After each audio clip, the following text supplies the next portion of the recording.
I love this place. Thank you all for coming out in the rain, the pouring rain. We're going to make this worth it for you. President Faust, Board of Overseers, faculty, friends, alumni, proud parents, members of the ad board, and graduates of the greatest university in the world.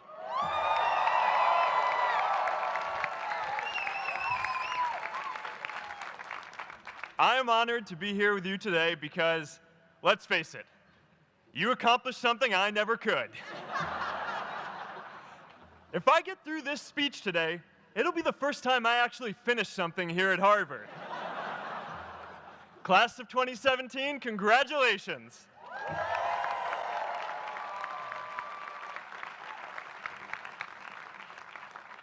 Now, I'm an unlikely speaker today, not just because I dropped out, but because we're technically in the same generation. We walked this yard less than a decade apart. We studied the same ideas and slept through the same Act 10 lectures. We may have taken different roads to get here, especially if you came all the way from the Quad. But today, I want to share what I've learned about our generation and the world we're all building together. But first, these last couple of days have brought back a lot of good memories. How many of you remember exactly where you were and what you were doing when you got that email telling you got into Harvard?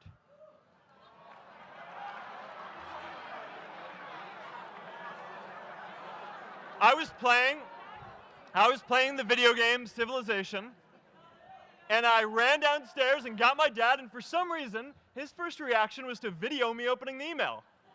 That could have been a really, really sad video. But I swear, getting into Harvard is the thing my parents are most proud of me for. My mom is nodding. You all know what I'm talking about. Look, guys, it's tough to beat this. You'll see when you get out there. How many of you remember your first lecture here at Harvard? Mine was Computer Science 121 with the incredible Harry Lewis. Harry. I was running late for class, so I threw on a t-shirt, and I didn't realize until afterwards that I put it on inside out and backwards, and my tag was sticking out the front. I couldn't figure out why no one in class would talk to me. Except for this one guy, KX Jin. He just went with it. We started doing our problem sets together, and now he runs a big part of Facebook. And that, class of 2017, is why you should be nice to people.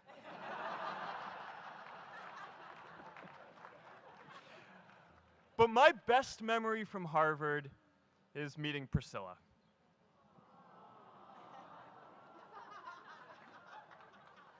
I had just launched this prank website, FaceMash, and the ad board wanted to see me.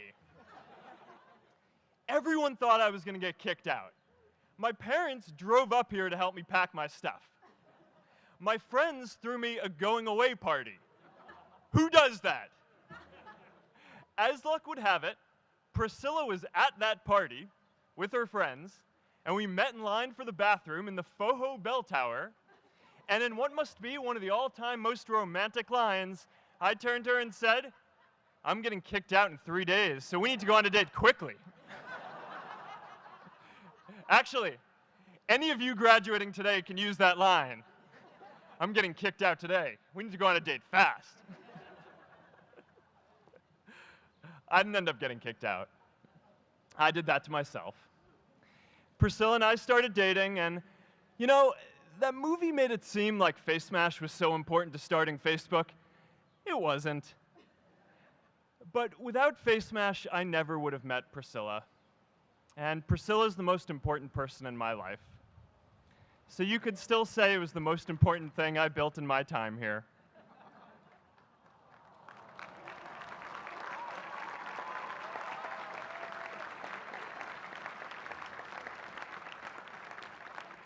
We have all started lifelong friendships here, and some of us even families. That's why I'm so grateful to this place. Thanks, Harvard.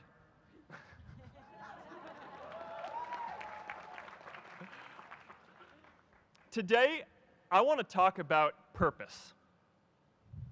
But I'm not here to give you the standard commencement about finding your purpose. We're millennials. We try to do that instinctively. Instead, I'm here to tell you that finding your purpose isn't enough. The challenge for our generation is to create a world where everyone has a sense of purpose.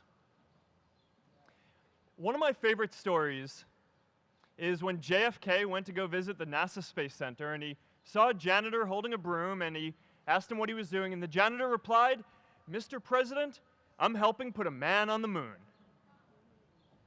Purpose is that feeling that you are a part of something bigger than yourself, that you are needed, and that you have something better ahead to work for.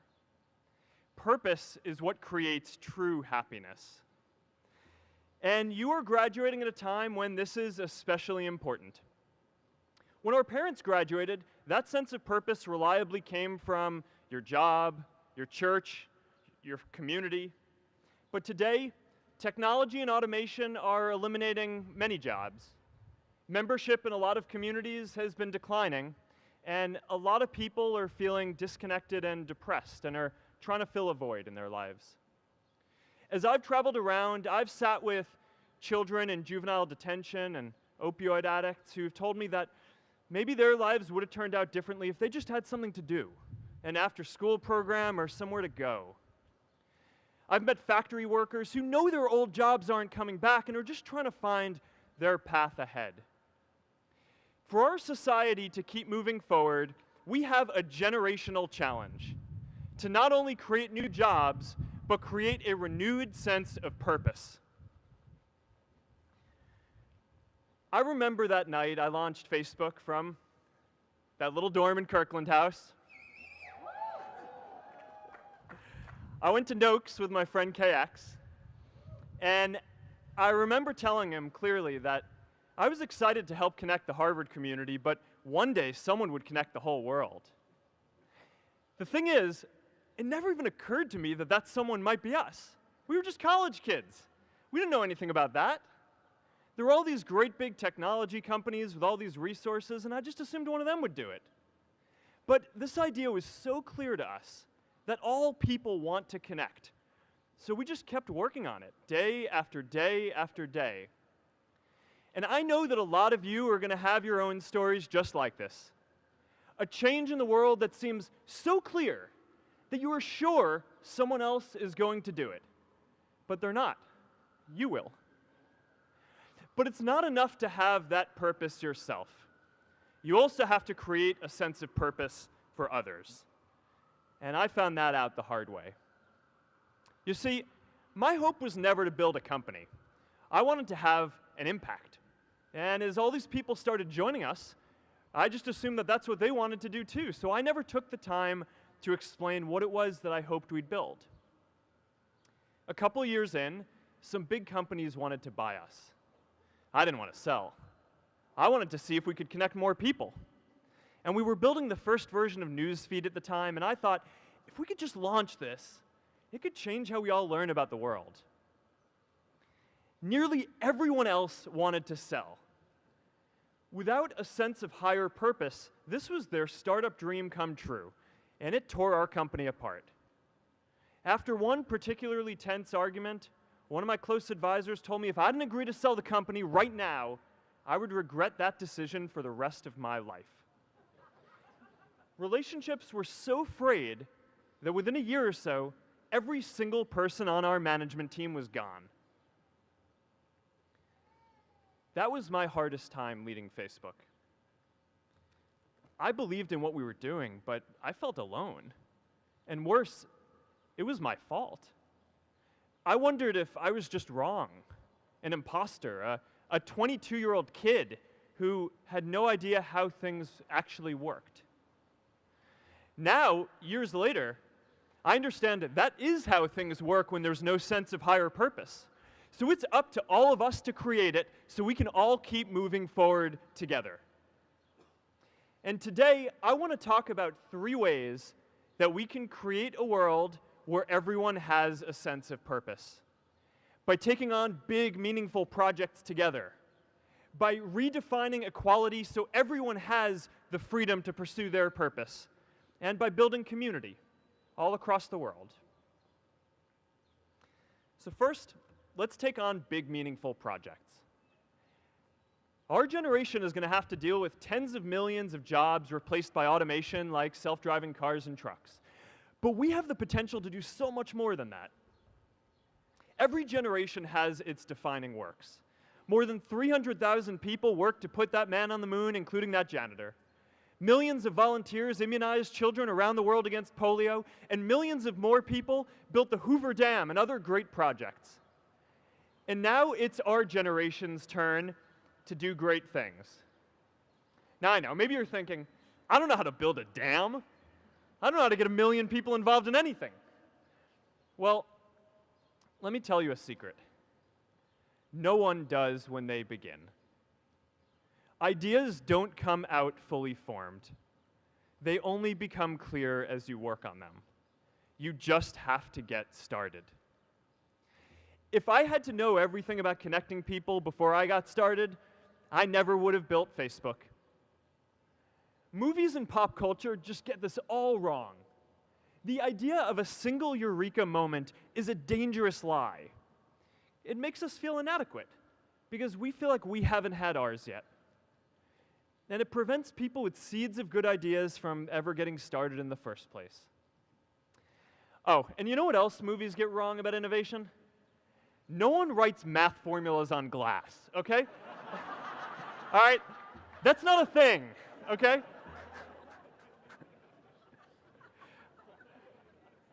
It's really good to be idealistic, but be prepared to be misunderstood. Anyone working on a big vision is going to get called crazy, even if you end up right. Anyone taking on a complex problem is going to get blamed for not fully understanding it, even though it's impossible to know everything up front. Anyone taking initiative will always get criticized for moving too fast because there's always someone who wants to slow you down. In our society, we often don't take on big things because we're so afraid of making mistakes that we ignore all the things wrong today if we do nothing. The reality is, anything we do today is going to have some issues in the future. But that can't stop us from getting started. So what are we waiting for? It is time for our generation-defining great works. How about stopping climate change before we destroy the planet and getting millions of people involved, manufacturing and installing solar panels? How about curing all diseases and getting people involved by asking volunteers to share their health data, track their health data, and share their genomes? You know, today, our society spends more than 50 times as much treating people who are sick as we invest in finding cures so people don't get sick in the first place. It makes no sense. We can fix this. How about modernizing democracy so everyone can vote online? And how about personalizing education so everyone can learn? These achievements are all within our reach. Let's do them all in a way that gives everyone in our society a role. Let's do big things, not just to create progress, but to create purpose.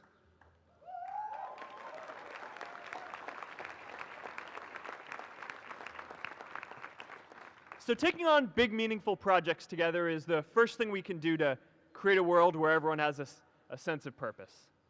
The second is redefining our idea of equality so everyone has the freedom to pursue their purpose. Now, many of our parents had stable jobs throughout their careers, but in our generation, we're all a little entrepreneurial, whether we're starting our own projects or finding our role in another one. And, you know, that's great, because our culture of entrepreneurship is how we create so much progress. An entrepreneurial culture thrives when it is easy to try lots of new ideas. Facebook wasn't the first thing I built. I also built chat systems and games, study tools and music players, and I'm not alone. J.K. Rowling got rejected 12 times before she finally wrote and published Harry Potter. Even Beyoncé had to make hundreds of songs to get Halo. The greatest successes come from having the freedom to fail. Now, today, we have a level of wealth inequality that hurts everyone. When you don't have the freedom to take your idea and turn it into a historic enterprise, we all lose. And right now, today, our society is way over-indexed on rewarding people when they're successful, and we don't do nearly enough to make sure that everyone can take lots of different shots. Now, let's face it, there is something wrong with our system when I can leave here and make billions of dollars in 10 years, while millions of students can't even afford to pay off their loans, let alone start a business.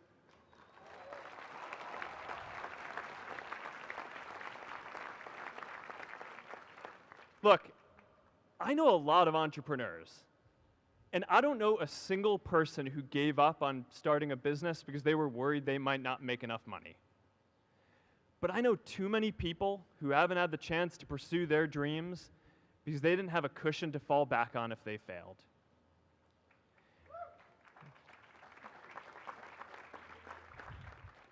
We all know you don't get successful just by having a good idea or working hard. You get successful by being lucky too.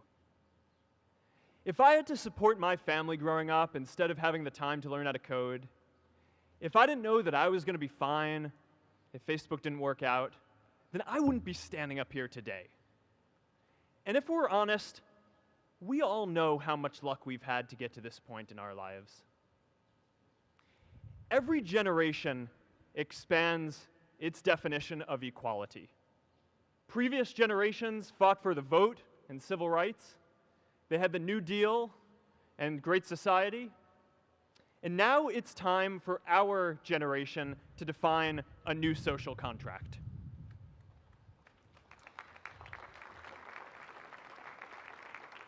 We should have a society that measures progress not just by economic metrics like GDP, but by how many of us have a role we find meaningful. We should explore ideas like universal basic income to make sure that everyone has a cushion to try new ideas. We're all going to change jobs and roles many times, so we need affordable childcare to get to work and healthcare that's not tied to just one employer. And we're all going to make mistakes. So we need a society that's less focused on locking us up and stigmatizing us when we do. And as our technology keeps on evolving, we need a society that is more focused on providing continuous education through our lives.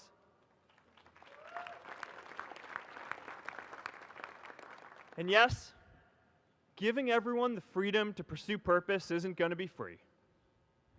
People like me should pay for it. And a lot of you are going to do really well, and you should too.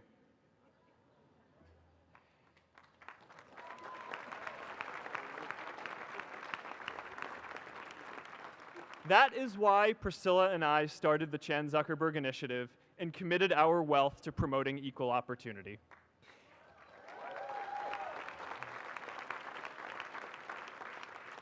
These are the values of our whole generation.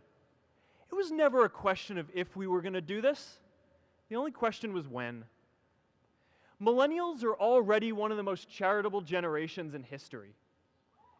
In just 1 year, more than 3 in 4 US millennials donated to charity, and more than 7 in 10 raised money for another one. But it's not just about giving money. You can also give time. And I promise you, if you just take an hour or two a week, that's all it takes to give someone a hand and help them reach their potential. Now, maybe you're thinking, that's a lot of time. I'm not sure if I have that much time. I used to think that. You know, when Priscilla graduated from Harvard, she became a teacher. And before she'd do education work with me, she told me that I needed to get my own experience teaching a class. At first I complained. I said, I'm kind of busy. I'm running this company. But she insisted. So I taught an after-school program at the local Boys and Girls Club on entrepreneurship. I taught those kids lessons on product development and marketing, and they taught me what it was like growing up feeling targeted for your race, and what it's like having a family member in prison. I shared stories of my time in school, and they shared their hope that one day they would get to go to college too. For 5 years, I've had dinner with those students every month. One of them even threw Priscilla and me our first baby shower. And next year, they're going to college. Every one of them, first generation in their families. We can all make time to give someone a hand. Let's give everyone the freedom to pursue purpose, not just because it's the right thing to do, but because when more people can turn their dreams into something great, we are all better for it.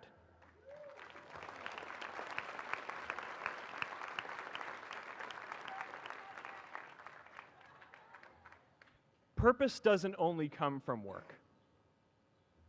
The third way we can create a sense of purpose for everyone is by building community. And in our generation, when we say purpose for everyone, we mean everyone in the world. Now, quick show of hands.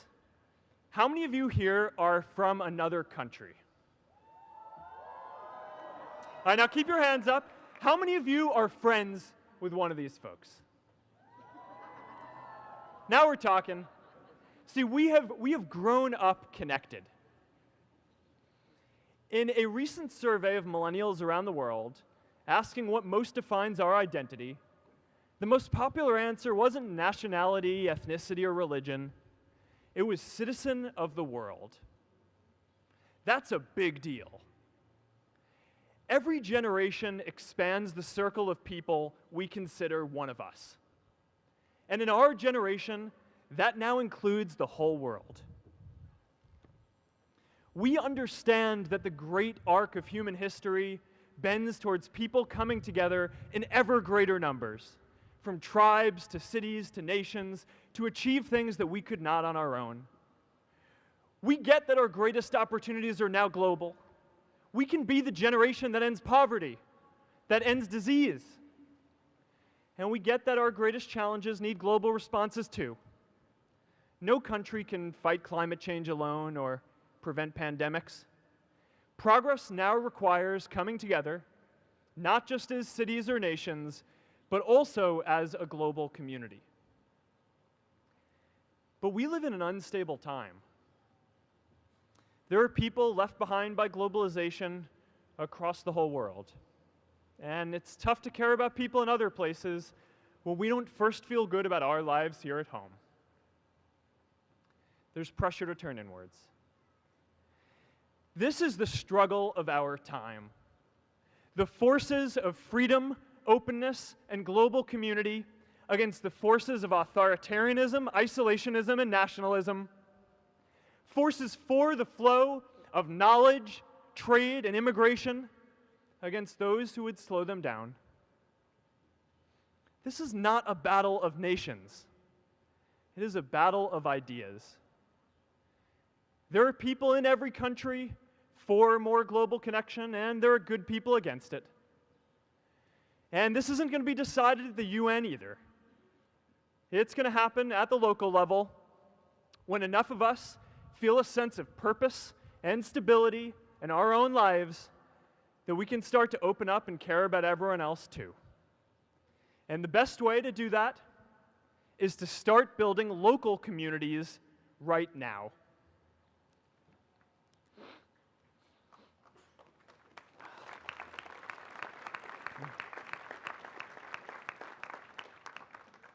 We all get a lot of meaning from our communities. Who here's from Elliott House? How about Lowell? I know you guys found community because you literally live right on top of each other. And Mather?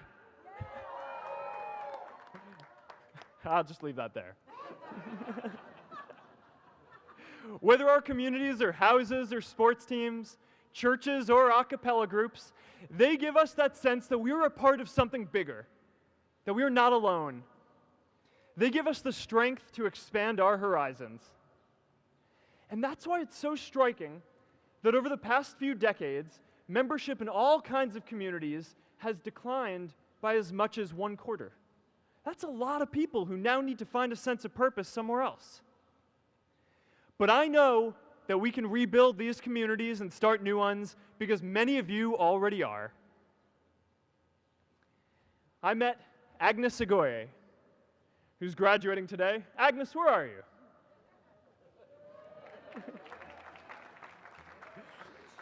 Agnes spent her childhood navigating conflict zones with human trafficking in Uganda, and now she's trained thousands of law enforcement officials to keep communities safe.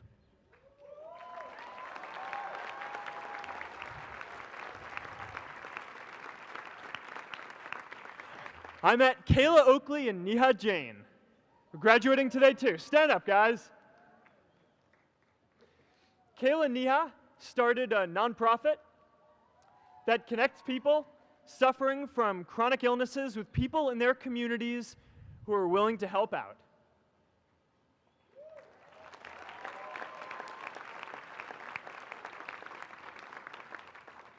And I met David Razu Aznar, who's graduating from the Kennedy School today. David, stand up. David is a former city councilor who fought to make Mexico City the first Latin American city to pass marriage equality, even before San Francisco.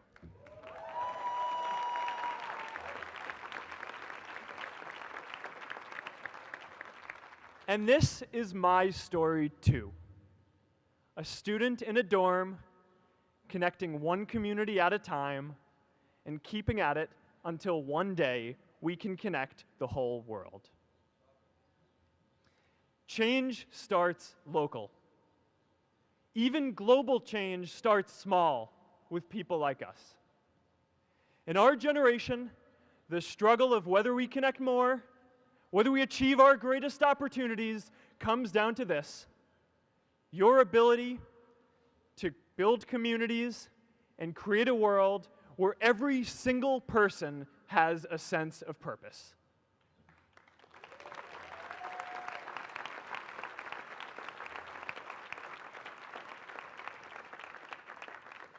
Class of 2017, you are graduating into a world that needs purpose.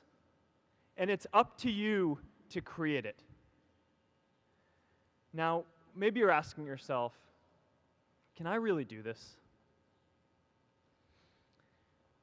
Well, remember when I told you about that class I taught at the Boys and Girls Club? One day after class, I was talking to my students about going to college, and one of my top students raised his hand and said that he wasn't sure he could go to college because he's undocumented. He wasn't sure if they'd take him. Last year, I took him out to breakfast for his birthday, and I wanted to get him a gift, so I asked him what he wanted, and he just started talking about struggles that he saw other students in his class facing, and finally said, you know, I'd really just like a book on social justice. I was blown away. Here is a young guy who has every reason to be cynical. He wasn't sure if the country he calls home, the only one he's known, was going to deny him his dream of going to college. But he wasn't feeling sorry for himself. He wasn't even thinking of himself. He has a greater sense of purpose, and he's going to bring people along with him. It says something about our situation today that I can't even say his name because I don't want to put him at risk. But if a high school senior who doesn't know what the future holds for him can do his part to move the world forward, then we owe it to the world to do our part too.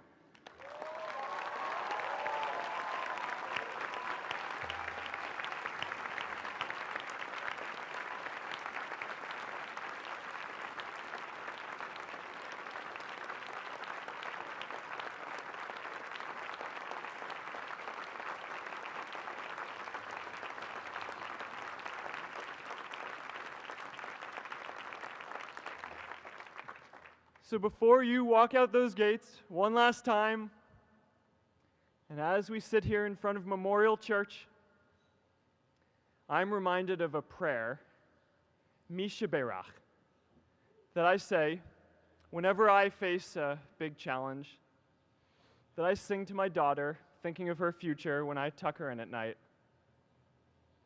And it goes, "May the source of strength, who's blessed the ones before us, help us find the courage to make our lives a blessing."